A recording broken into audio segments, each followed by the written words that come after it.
has or ever could have done. I was born in Britain, as you have probably guessed. Even when on its worst behaviour, I find myself automatically defending the USA from the sneers of green-eyed Europhiles playing their Greek card to Roman trumps. America is an empire. Hope you know that now. All empires, by definition, are bumbling, shambolic, bullying, bureaucratic affairs. As certain of the rightness of their cause in infancy as they are corrupted by power in their dotage. I am no historian, ladies and gentlemen, but it seems to me that the USA's sins, compared to those of many previous empires, are of a more moderate, if more pervasive kind. Let me put this bluntly. If Americans are so fat, stupid, and ignorant, my dear friends from Birmingham, how come they rule the world? Hail to the gods of America. Hail to the gods of America. Hail to the gods of the dream. Invictus et pluribus unum. But which of them reigns supreme? Which is America's Jupiter? The Brahmins of Capitol Hill? A sorcerer's prophet on Wall Street? The eye of a dollar bill? Or is it celebrity status, the worship of those we hate, or the cult of living forever? If only we'd watch our weight. What of the titans of media, or Hollywood's siren call? What of the temples of justice, whose servants enslave us all? What of the brand and the label? What of the upstart sport? And what of the Constitution, that bully of last resort? Hail to the God of America, whose power the masses extol. Convenience rules America. Convenience owns our soul. Aye, that it does.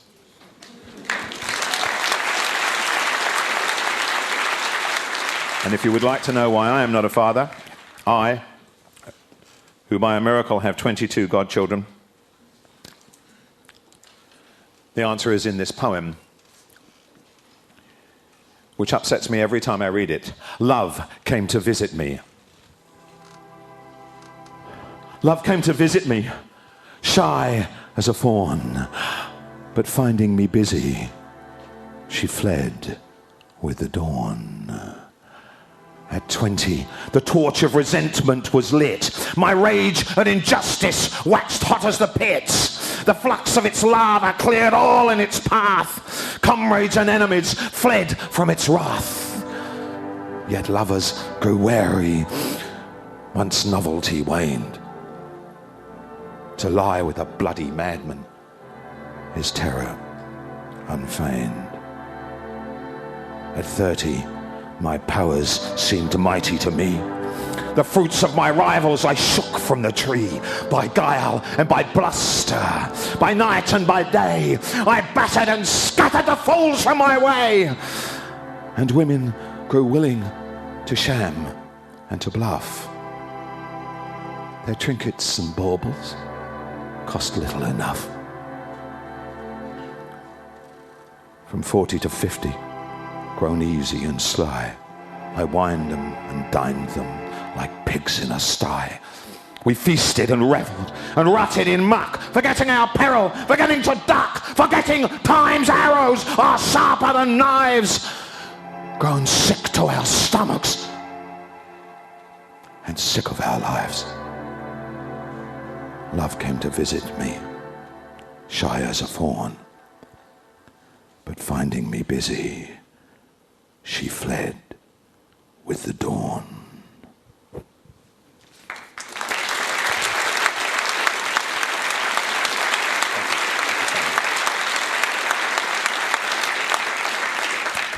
I've got far too much money and I have far too much fun in my businesses. So poetry came as a total shock to me, ladies and gentlemen. Complete shock. I was a little ill. Okay, I was ill. Okay, I had a life-threatening illness, you know. I was in a clinic. I wasn't allowed to make telephone calls. I wasn't allowed to see an MA, you know, whatever. So in the end, I begged a pack of Post-it notes off a nurse, and from another nurse, I begged a pen. And I didn't know what else to do, so I started to write poetry. That was in October of 2000.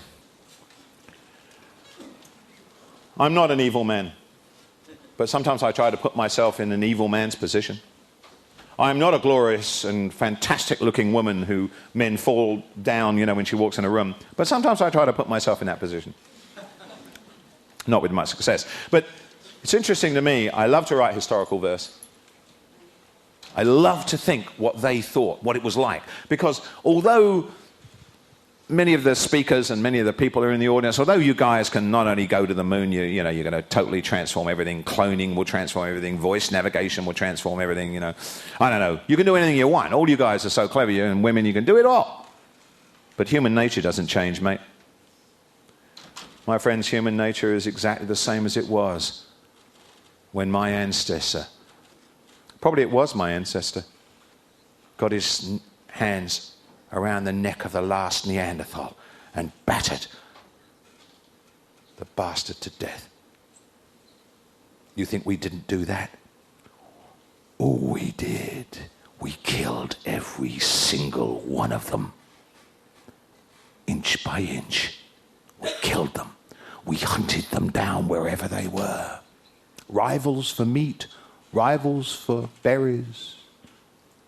And we're still doing it with all of the genius assembled in this room. Our natures haven't changed a single iota and never will.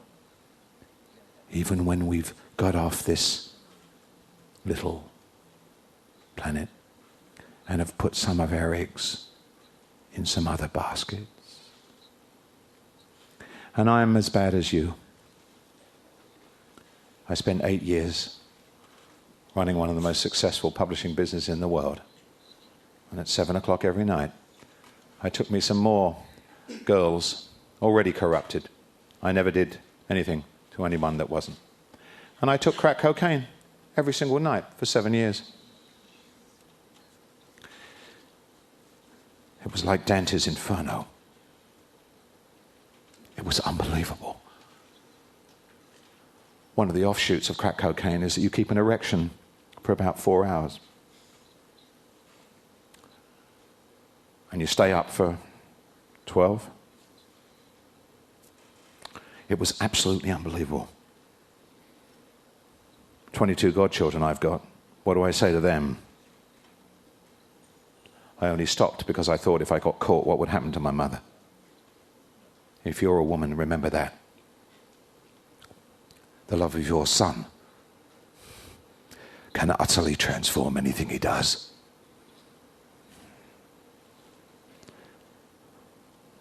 Our Lady in White. Pale she was, listless and soft to the touch. A generous mistress whom many loved much. Shoulder to shoulder, night after night, we hoarded and sold her. Our Lady in White. We breathed but to savor her crystal caress. We craved but to favor the hem of her dress. We gabbled and babbled, denying our thirsts. But always we scrabbled to lie with her first. Absent, we missed her, grew haggard and limp, toyed with her sister or threatened her pimp. Came word out of Babel, the lady returns, and there on the table we took her in turns. Sensing the power that tyranny craves, there in that hour she made us her slaves. Many there were to covet her kiss. My shame as a spur, I fled the abyss, but only just.